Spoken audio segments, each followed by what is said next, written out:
మామ బిస్కెట్లు తయారు చేస్తుండే. నిమ్కీస్. క్రికెట్ ఓవర్లు ఆడొచ్చు, చలిసిపోతావు కదా, ఒక నిమ్కి తింటే ఇంకో ఓవర్ ఆడచ్చు. రే ఒక హోటల్ పెట్టుకుందాం మనం. హోటల్ పెట్టేసుకుందాం ఇంటి ముందు. శకుంతల కర్రీ పాయింట్ అని పెట్టేద్దాం. పెట్టేసి మీరు ఈరోజు మొన్న చేసిన తోటకూర పప్పు, గోంగూర, అలా కొన్ని తెలంగాణ ట్రెడిషనల్ డిషెస్, ఇలా కొన్ని శ్రీకాకుళం డిష్లు. మా ఆవిడ కడియం కాబట్టి గులాబీ పూలతో బిర్యానీ, మల్లెపూలతో పప్పుచారు అలా పెట్టేద్దాం. ఏం పెడదాం? ఏం పెడదాం? జాలాది జల్జల్ అని ఒక కొత్త రెసిపీ తయారు చేద్దాం. అది స్వీట్ అనమాట. కొత్త మనమే కనిపెట్టి మనమే తయారు చేసి అమ్మేయాలి. పేరు పెట్టి అమ్ముదామా? తర్వాత స్వప్నక్క స్వదేశ్ అని ఒకటి తయారు చేద్దాం. కళ్ళేటి చెరువైపోతాది. కట్ చేసుకొని వేడి నూనెలో ఇలా వదిలితే బుస బుస బుస బుస మనవు డీసెంట్గా వేగుతాయి. మీ మామ బిస్కెట్లు తయారు చేస్తుండే. నిమ్కీస్.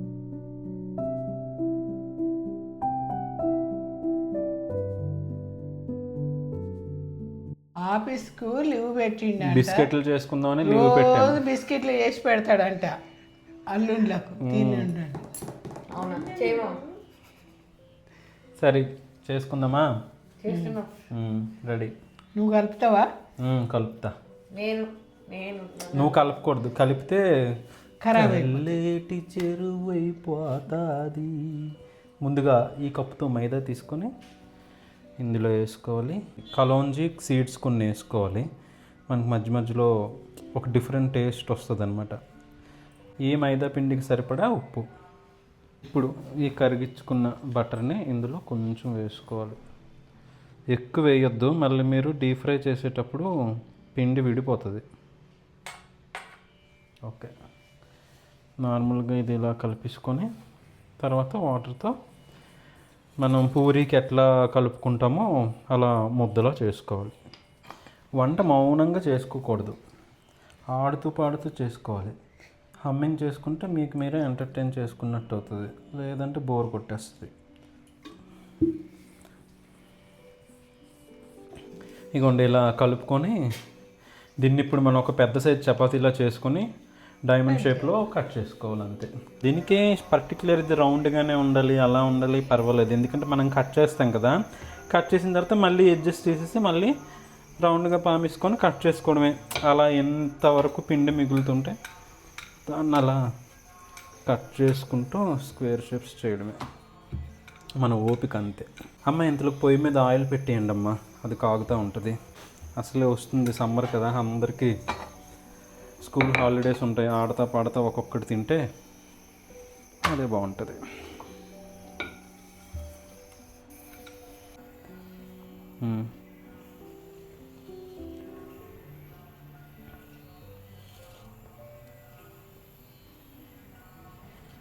ఇలా కట్ చేసుకొని తర్వాత దీన్ని క్రిస్ క్రాస్గా కట్ చేసుకుంటే మనకి డైమండ్ షేప్లో వస్తాయి. మీ సైజ్ మీ ఇష్టం, చిన్నగా కట్ చేసుకోవచ్చు, ఎలా అన్నా కట్ చేసుకోవచ్చు, తినేదే కదా. ఇది ఇప్పుడు అట్లా చేసి డీప్ ఫ్రై చేసుకోవడమే. ఇప్పుడు డీప్ ఫ్రై చేసిన తర్వాత షుగర్ ఉంటుంది కదా, షుగర్లో కూడా వేసుకొని తినొచ్చు. అప్పుడు ఆ షుగర్ దీంట్లోనే మనం షుగర్ పౌడర్ చేసి పిండి అందులో వేసి చేసుకోవచ్చు. ఇందులో వేసి కాల్చిన తర్వాత కూడా షుగర్ పాకు బట్టి అందులో వేసి ఇలా ఇలా అంటే తినొచ్చు. అది స్వీట్ ఇష్టం ఉన్న వాళ్ళు చేసుకుంటే, ఎందుకంటే నేను చేసేదాన్ని మా పిల్లలకు. అవే ఆయిల్ హీట్ అయిందండి, వేసేసుకోవాలి. చిన్న మంటలోనే వేయించుకుంటే సాఫ్ట్గా వస్తాయి, లేదంటే ముందుగానే మాడిపోయి లోపల అవ్వదు. మనకు కొంచెం సాఫ్ట్గా ఉంటేనే తినేటప్పుడు ఎంజాయ్ చేస్తాం వీటిని. ఇదిగోండి ఇలా లైట్గా కలర్ చేంజ్ అయితే తీసేసేయడం. ఎందుకన్నా కొంచెం ఎక్కువ అయింది అనుకోండి టేస్ట్ మారిపోతుంది, మనకు సాఫ్ట్గా ఉండదు, గట్టిపడిపోతాయి. మీరు మీ పిల్లలకి ఈ సమ్మర్లో చేసి పెడితే ఆడతా పాడతా వచ్చి 1-2 తింటూ ఎంజాయ్ చేస్తారు. మీరు మీ చిన్నప్పుడు ఇవే తిని ఉంటారులేండి. ఇగోండి రెడీ అయిపోయి నిమ్కీస్.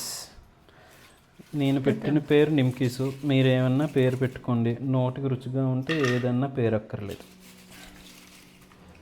నీట్గా ఇలా పెట్టేసుకుంటే చేతల్లో చేసిన నమ్కీ సంబం.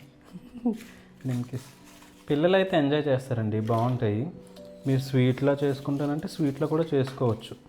మళ్ళీ ఇంకొక రెసిపీతో మళ్ళీ కలుద్దాం. ఏం చేద్దాం? అప్పుడు ఆలోచిద్దాం ఫస్ట్, తర్వాత చేద్దాం.